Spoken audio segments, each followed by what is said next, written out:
I'm happy to be here today to talk about my friend, the Reverend Dr. Michael Pope. I suppose I've known Michael for some 30 or 40 years. I remember meeting Mike when he had a lawn service and was involved in helping to take care of some of the properties here at Metropolitan. One thing that impressed me about him was he was always wanting to do a complete job, to do a job that he would be proud of. And that background really transitioned into his life in the ministry. He's one of the sons of one of my favorite preachers, the Reverend Dr. Wallace S.Hartsfield Sr., who is looking down from heaven now, and I'm sure he's proud of his son, Michael Pope. And he was here at Metropolitan for several years before being called to the church there in St. Albans, West Virginia. And I remember Pastor Hartsfield was part of the installation process there. And there was a busload of people from Metropolitan who went to St. Albans for that weekend. And I think it was because of their love and admiration for Michael Pope. And it seems like just yesterday that we were going to St. Albans for the installation. And now it's hard to believe that it's been almost, I guess, over 25 years now. We're very proud of him here at Metropolitan. And I know Pastor Hartsfield Sr. Is looking down from heaven and smiling at the work that his son in the ministry, Michael Pope, has completed during his pastorate there. Michael would not have been able to accomplish the things that he has done without the support of family, starting with his mother and then with his wife, Mary Pope. She's been right there by his side. Very industrious on her own, and she's been a true asset to him in his work of ministry, pursuing excellence and pursuing the love of God and exemplifying that love in his preaching and in his contact with persons every day. He's well known for using the theme, same Jesus, and that's been, I think, a designating point throughout his ministry, that he has allowed God to use him in the pursuit of his endeavors. My recollection of my relationship with Michael Pope started in, I believe, 1989 or 88 or 89. I met him through Roy Bates, the plumber who became a preacher.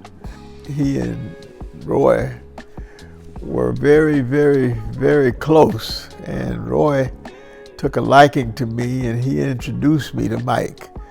When I think of Mike and our history, I always think about a time that I was at a little league game, a little league football game, and I heard the crowd was there and they was rearing about a young man that was running the ball. And then they was recollecting here in Kansas City of one of the top runners in high school football. And not knowing him, but knowing the name, I listened to the conversation. But they would tell the story of how he was breaking records all over the country. And Mike became an apple of my eye just because of how he carried himself. When I think of Mike more so than anybody else, when we think about sometime courage, we think about caring, we think about loving, and we think about how one should really have more duty about who they say they are. And so Mike was a man after God's own heart. That's what I would characterize him as. The only regret that I ever had, that I have at this point, is not traveling to go see him while he's been pastoring some, 25 years. Mike, extraordinary young man. He indicated a lot of what one should be what one should do. What stands out to me is he always, same Jesus, same Jesus. He went to the cross, but he also came off the cross when he spoke about how God loves us and how we're to be able to emulate as far as being a Christian and doing Christian work. I'm Gloria Borders. I'm the mother of Reverend Michael Polk and the mother-in-law of Mary Polk. I want to wish them a happy 25-year pastoral anniversary. The Lord has blessed them to be there for 25 years. My name is Irma Murray.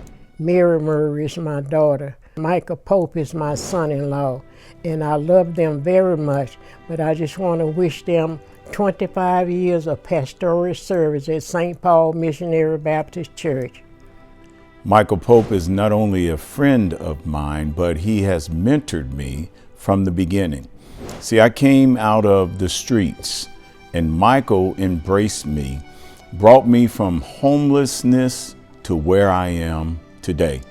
Not only did he walk through the process with me, he helped and led me through various educational needs and to become the pastor of the church that I am at now, Pleasant Green Missionary Baptist Church.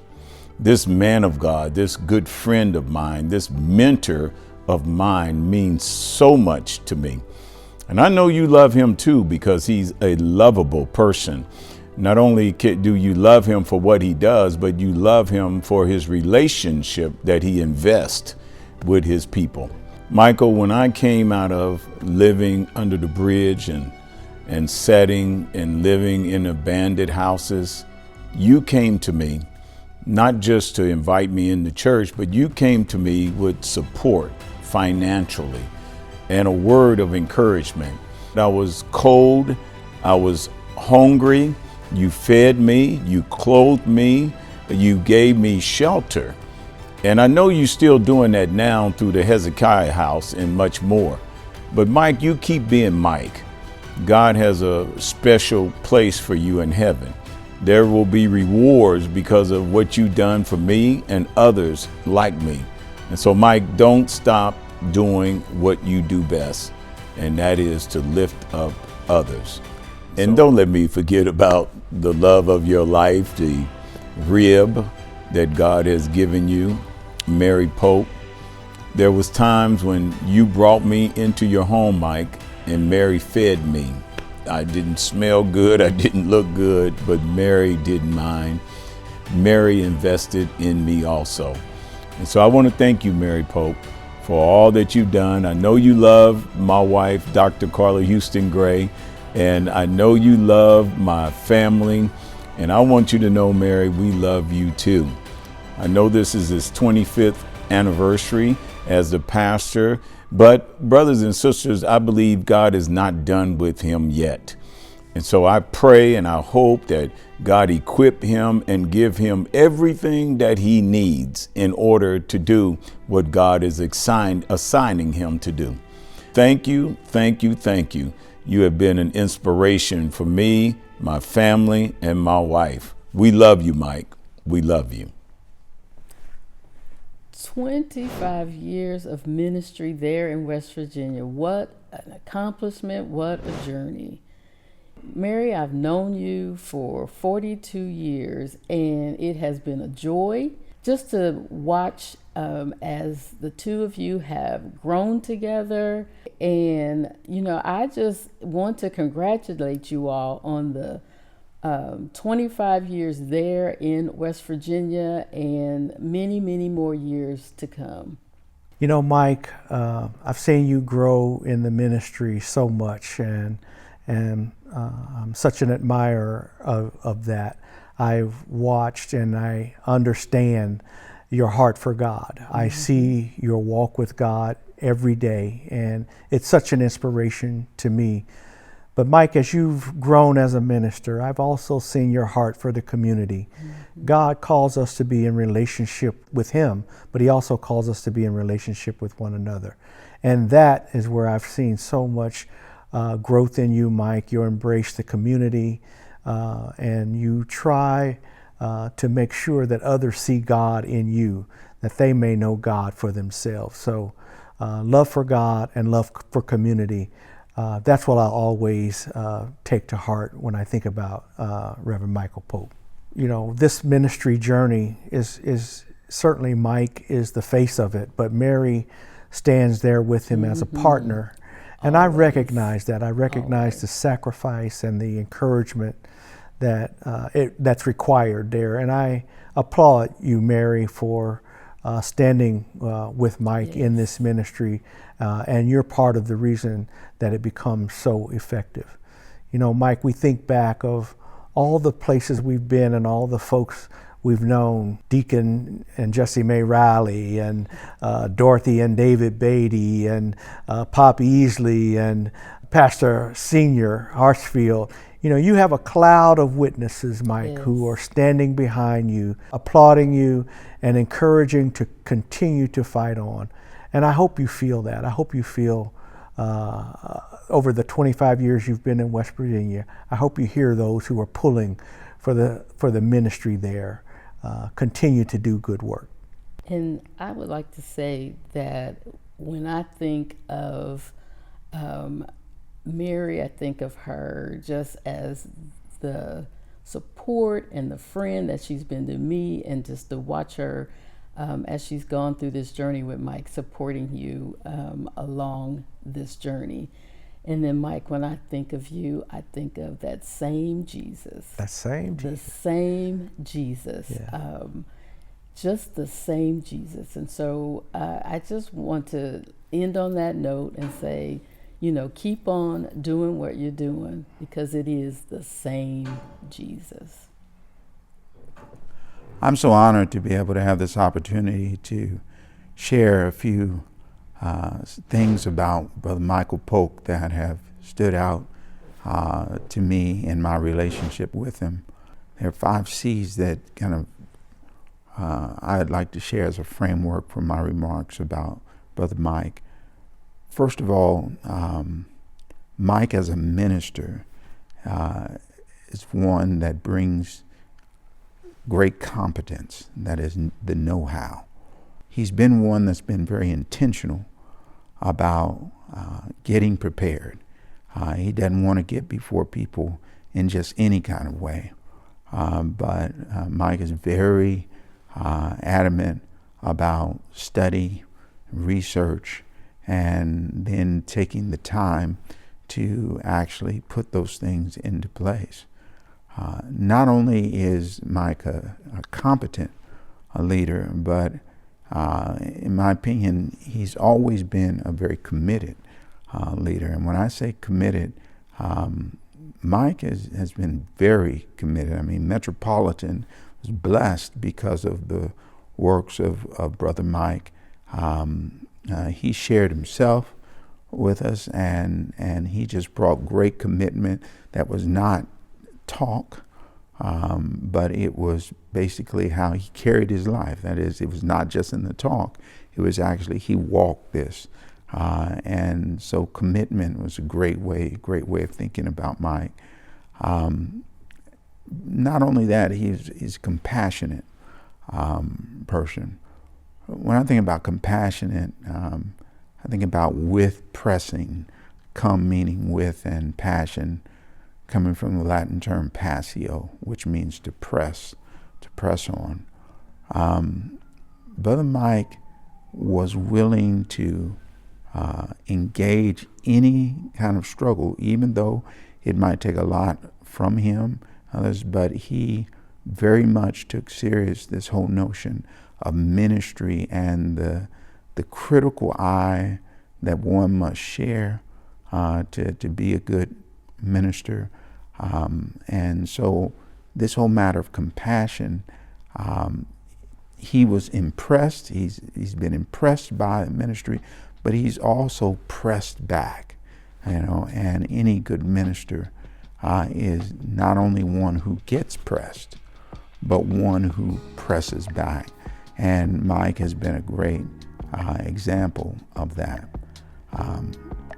He's also been a cooperative person, and he's a minister of cooperation. He's able to work with everybody, and I don't just say that as hyperbole.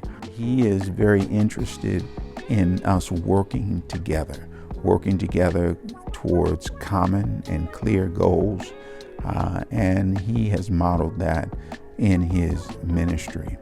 Finally, I would say, which is probably one that we all want to know something about. Okay, you said that he's competent, and he's that. He's committed. That's right. He's compassionate. He's cooperative. But he's also Christ-like. He takes the ministry of Jesus serious. The ministry of Jesus for Mike shapes his work. He understands what it means to be called by Christ to come and follow me. As Christ would say, if any person will come after me, let them deny themselves, take up their cross, and follow me. Mike understands that crosses should not ever be confused with burdens. Burdens are things that are imposed upon us, and they're difficult, and just by virtue of living, we're going to have some burdens. But when Jesus talks about let a person take up their cross and follow me, it's important that you understand that crosses are challenges that persons either choose or choose not to pick up the cross. It involves doing whatever it takes, whatever it takes to be in right relationship with God and our brothers and sisters. That's what he's willing to do. And that is what I mean when I think of him as being Christ-like. He's very interested in what it means to be rightly related with God and rightly related with brothers and sisters. The model of Christ, the teachings of Christ, challenge us at every step of the way to be about this. So when I think about Brother Mike, know Mike for a long time, and in no way do I am I trying to be disrespectful by just saying Mike. I hope what comes through on this is that him and I are friends, and so we don't just carry around the titles for each other. We're friends, and so when I think about Brother Mike, I've appreciated the relationship that I've had with him up to this time. Let me say to you, my brother, happy 25 years, and my prayers is that God will continue to bless you. Amen. Hey, Pope, what up?